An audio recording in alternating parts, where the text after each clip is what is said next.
ॐ ज्ञानतिमिरान्धस्य ज्ञानाञ्जनशलाकया चक्षुरुन्मिलितं येन तस्मै श्रीगुरुवे नमः। श्रीचैतन्यमनोभीष्टं स्थापितं येन भूतले स्वयं रूपं गदामय ददाति स्वपदान्तिकं वन्देऽहं श्रीगुरुं श्रीयुतापदकमलं श्रीगुरुं वैष्णवांश्च श्रीरूपं सद्गतं सगणरघुनाथितं तं सजीव साद्वैतं सर्वदूतं परिचारयितं कृष्णचैतन्यदेव श्रीरामकृष्णपदाश्रवणललिता श्रीविशाखान्वितं नमो विष्णुपदाय कृष्णपृष्ठाय भूतले श्रीमते भक्तिवेदान्त स्वामिने नामिने। नमस्ते सरस्वती देवे गौरवाणी प्रचारिणे निर्विशेष शून्यवादी पाश्चात्य देशतारिणे। हे कृष्ण करुणा सिन्धु दीनबन्धो जगत्पते गोपेश गोपिकान्त राधाकान्त नमोऽस्तुते। तप्त काञ्चन गौराङ्गी राधिकाश्वरी विश्वानुसुतदेवी प्रणमामि हरिः।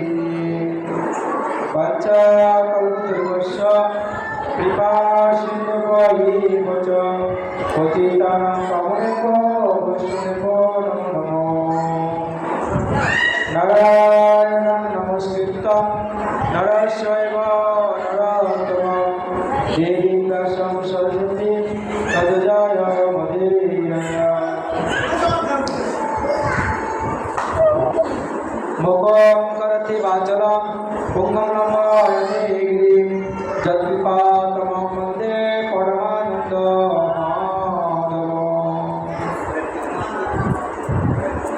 जय श्री कृष्ण चैतन्य प्रभु नित्यानंद श्री अद्वैत गदाधर शिवासादि श्री गौर भक्तवृंद। हरे कृष्ण कृष्ण कृष्ण हरे हरे हरे राम राम राम हरे हरे। ओम नमो भगवते वासुदेवाय।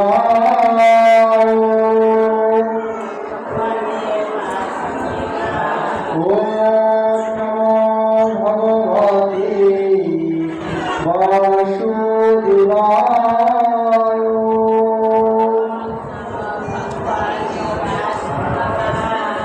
ओम नमो भगवते वासुदेवाय।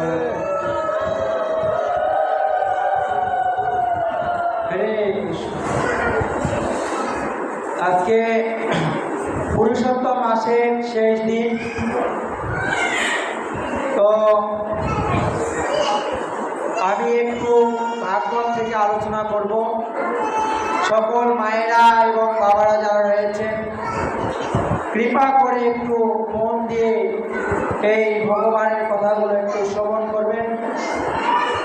আপনারা অত্যন্ত ভাগ্যবান ভাগ্যবতী মায়েরা, আজকে এরকম একটা সুন্দর মুহূর্তে আপনারা এই ভগবানের লীলা কথা শ্রবণ করছেন। তবে আমি মায়েদেরকে বলবো, যে সকল মায়েরা তাদের সন্তানকে নিয়ে এসেছে, পড়াশোনা অনুরোধ করছি অন্তত সন্তানদেরকে একটু সামনে রাখুন। অনেক অসুবিধা হয় আমাদের প্রবচন প্রদান করতে যায়। আজকে শেষ দিন, আপনারা এক মাস যাবৎ অক্লান্ত পরিশ্রম করে প্রত্যেক দিন এসেছে ভগবানকে দিন নিবেদন করেছেন। ঠিক যেমন ব্রজ গোপিকারা এক মাস কাঁদতে কাত্যায়নী দেবীর ব্রত পালন করে ভগবানের কৃপা লাভ করেছিলেন। এমনি করে আপনারা আজকে মহামিলন মেলা, আজকে হচ্ছে মহামিলন মেলা। কি মেলা? মহামিলন। মানে ভক্তরা প্রত্যেকদিন আসে, কিন্তু আজকের মিলনটা হলো মহামিলন। এই মহামিলনে আপনারা যারা অংশগ্রহণ করেছেন, আপনারা প্রত্যেকেই ভাগ্যবান এবং ভাগ্যবতী মা। কেন? পূর্বজন্মের সুকৃতি ছিল, যার ফলে আজকে আপনারা এই পুরুষোত্তম মাসে এইরকম ভগবানকে দীপ নিবেদন করছেন। আর এই এক মাস আমরা এই ভাগবত কথাযোগ্য আলোচনা করেছি। এখান থেকে আপনারা অনেক কিছু জানতে পেরেছেন, উপলব্ধি করতে পেরেছেন। আবার চেষ্টা করবেন যে এক মাস কেন, আপনারা যেন প্রত্যেক দিন এই মন্দিরে আসতে পারেন, সেই রকম পুরুষোত্তম ভগবানের কাছে প্রার্থনা করবেন যে এক মাস এসেছি, শুধু তাই নয়, আমরা যেন প্রত্যেক দিন সেখানে এসে যেন আমরা সেই ভগবানের কথা এবং ভগবানকে প্রণাম নিবেদন করা বা ভগবানের সেবা পূজায় যেন আমরা যুক্ত হতে পারি। এটা আমরা ভগবান পুরুষোত্তমের কাছে প্রার্থনা করবো। হরি বল। আমরা প্রার্থনা করব শুধু এক মাস নয়, সারা জনম যতদিন বেঁচে আছি আমরা যেন মন্দিরে এসে ভক্ত সঙ্গে কৃষ্ণ নাম হরিনাম করতে পারি। ভক্ত সঙ্গ সাধুসঙ্গ এই মাত্র চাই, সংসার নিতে আর অন্য কোনো বস্তু নাই। হ্যাঁ, তো এটা আপনারা পরম ভাগ্য। ভগবদ্গীতায় ভগবান নিজেও বলছেন দেখি, বহু নাম জন্ম আনতে জ্ঞানবান মাম প্রবর্ততে বাসুদেব সর্বমিতি সমাত্মা সদুর্লভ। বহু বহু জন্ম, এক জন্ম নয়। কত জন্ম নয়? এক জন্ম নয়, বহু জন্ম। অনাদিকাল ধরে জীব এই মর্তলোকে ভ্রমণ করতে করতে যদি কোনোদিন সাধুগুরু বৈষ্ণবের কৃপা হয়, তাহলে সেই সাধুগুরু বৈষ্ণবের কৃপায় অবশ্যই ভক্ত সে ভগবানের চরণ গোবিন্দ চরণ লাভ করে। আপনারা প্রত্যেকে গীতা ভাষায় বলছে যে বহু রাম জন্ম আনতে, আপনারা বহু জন্ম তপস্যা করেছেন, যার ফলে আজকে এইরকম একটা দিনে আপনারা এই ভাগবতের আসরে আপনারা উপযুক্ত জায়গায়, বিশেষ করে পরীক্ষিত মহারাজ শ্রবণ করছিলেন আর সুখদেব প্রশ্ন করছিলেন, সেই রকম আপনারা সেই শ্রোতাবৃন্দ পরীক্ষিত মহারাজের আপনারা অনুসারী। আপনারা কিসের অনুসারী? পরীক্ষিত মহারাজ যেরকম শ্রবণ করেছিলেন সেরকম আপনারাও এই শ্রবণের অধিকারী। আপনারা এরকম একটা সুন্দর মুহূর্ত আপনারা শ্রবণ করছেন। তো আমি আজকে এই আলোচনা আমি একটু ভাগবতের মহিমা আপনাদেরকে আমি শ্রবণ করাবো, যে ভাগবত পাঠ করলে, ভাগবত শ্রবণ করলে, ভাগবত পরিক্রমা করলে ভাগবত কীভাবে শুরু হয়েছে এবং ভাগবত এই জগতে কীভাবে প্রকাশিত হলো এবং কেন আমরা ভাগবত ধর্ম অনুসরণ করব, সেই সম্পর্কে আমরা আজকে এই আলোচনা করব। তো মমতাময়ী মায়েরা, আর কথা না বলে আমরা আজকের এই ভাগবত কথাযোগ্য শুরু করছি। আপনারা যারা এসেছেন, ওই মা ডট টক সাউন্ড, কোনো কথা হবে না, স্টপ ইউর মাউথ। তো এখন কোনো কথা হবে না, আগে শুনুন, চুপ করে শুনুন, আগে শুনুন। কি বলছিলাম? ভাগবতের কথা। ভাগবতের কথা অমৃত সমান, শুনে যদি শুদ্ধ ভক্ত কৃষ্ণগত গ্রাম। আমি একটু আগে বললাম যে, আমি একটু আগে কি বলছিলাম, ওইটা আমাদের মানে গালাত দিবে না, কি করবে ওটা? কি হবে ওটা? গালাত দিলে কি উল্লু দিয়ে না? তো এটা উল্লু দিয়ে একবারে কেমন করছে যাই হোক, কি যেন বলছিলাম, ভাগবতের কথা। তো এখন এই ভাগবত বলছে কি, শ্রীমদ্ ভাগবত নৌমি অমূলম পুরাণম শুভম যস্য শ্রবণ উদ্ধারণ মাত্রেণ গোবিন্দ লভেতে রতি।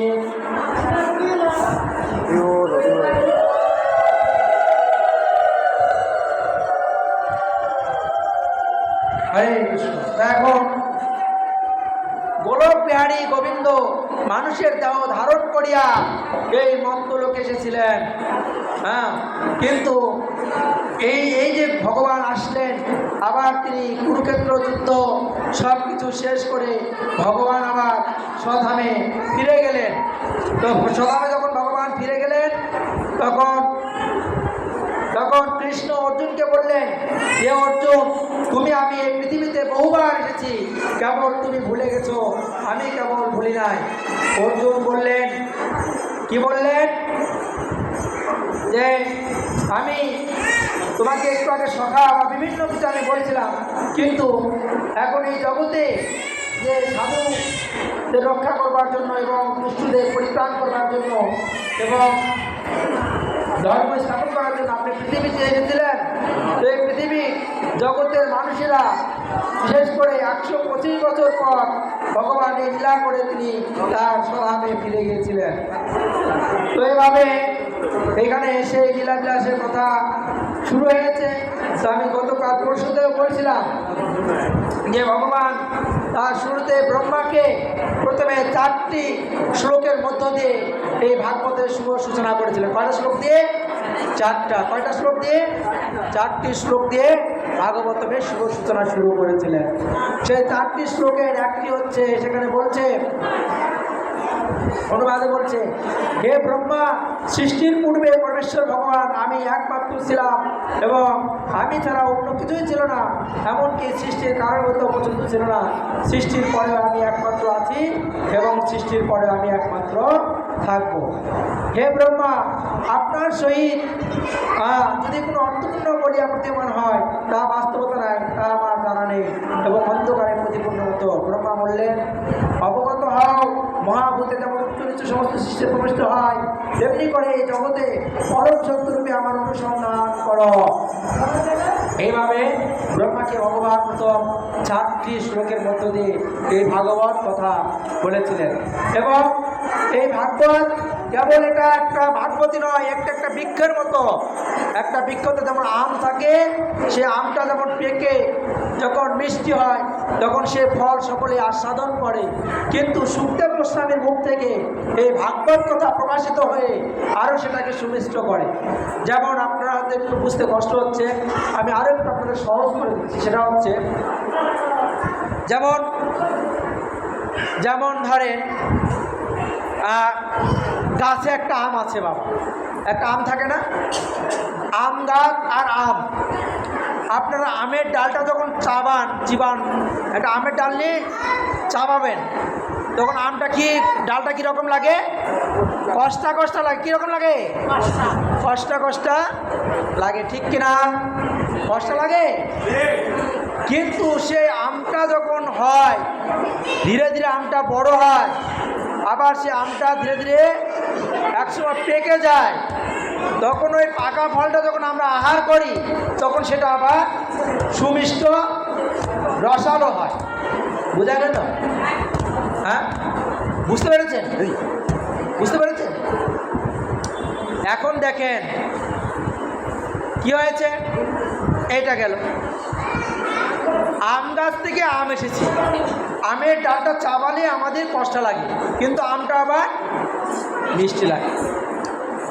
এখন সেই আমটা যদি পাকিয়ে খায়, কিসে খায়? পাখি খাওয়া আম খেয়েছে কারা? গাছের পেয়ারা পাখি খায়, সেটা আমরা কেটে ফেলে দেয়, ওটা খায় না? হ্যাঁ, মুক্তি মাতাজি খায় কি না? ওটা মিষ্টি লাগে না? ওটা মনে হয় আরও অমৃত। কি মনে হয়? হ্যাঁ, অনুষ্কার মা কি মনে হয়? পাখি খাওয়া আমটা কি মনে হয়? আরও বেশি মিষ্টি হয়। তেমনি এই ভাগবত কথা যখন সুখদেব গোস্বামীর মুখ থেকে প্রকাশিত হয়েছে, বলছে, নিগম কল্প তরু ফলিত গলিতম সুখ দুঃখ অমৃতম।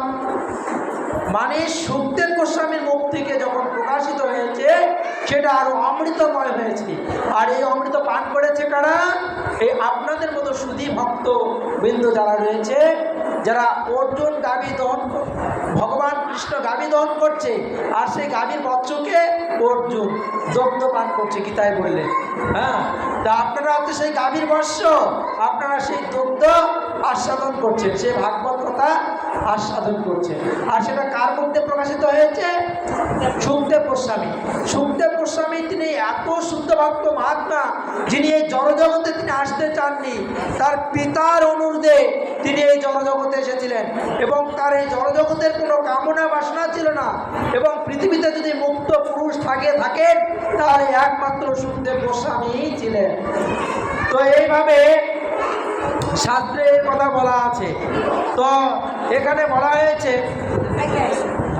এইভাবে ব্যাসদেবীর গর্ভে যখন সুখদেব গোস্বামী আবির্ভূত হলেন, তখন তিনি সমস্ত নদী, মাঠ, ঘাট, পথ প্রান্তর পেরিয়ে সব কিছু পেরিয়ে তিনি চলতে লাগলেন। এইভাবে চলতে চলতে তিনি সেই সুরধনী গঙ্গার তীরে গেলেন।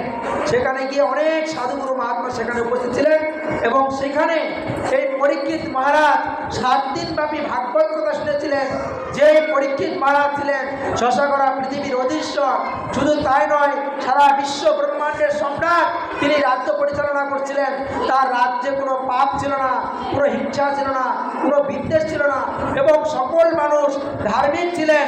কিন্তু কি হয়েছে, ঘটনাক্রমে তিনি একদিন যখন বনের মধ্যে মৃগয়া শিকারে গিয়েছিলেন, সেইখানে তিনি দেখতে পেলেন একটা বৃষরূপী ষাঁড়, ধর্মরূপী ষাঁড়, আর একটা গাভীরূপী ধর্মরূপী ধরিত্রী মাতা, তার উপরে একটা কলি এই প্রহার করছিলেন।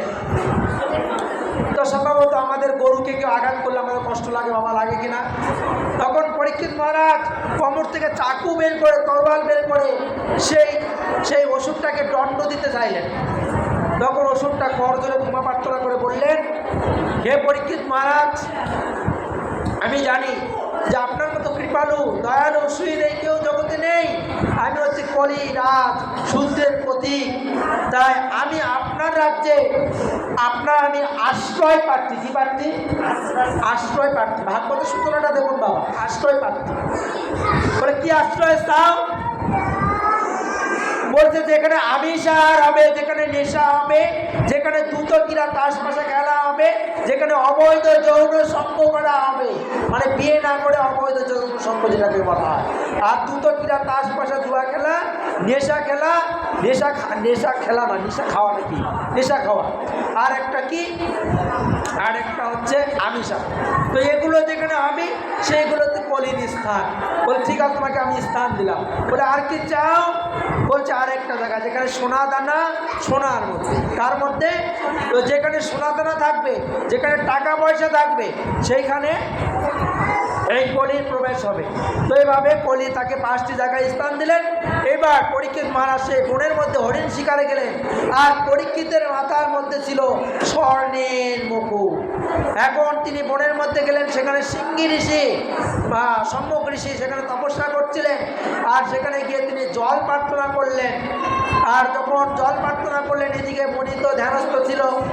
এখন কি হলো, তখন সেই একটা মরা সাপ কলি তাকে বুদ্ধি দিচ্ছে যে তুমি এই পৃথিবীর রাজা, আর তোমাকে এই মণিবর অবজ্ঞা করছে। তো তুমি কি করো, ওইখানে একটা মরা সাপ আছে, সেই সাপটা তুমি ধনুকের মাথায় পেঁচে তুলে ওই সাধুর গলায় পড়ে দাও। যেই কথা সেই কাজ, ওই সাপ নিয়ে আসে সাধুর গলায় পড়ে দিলেন।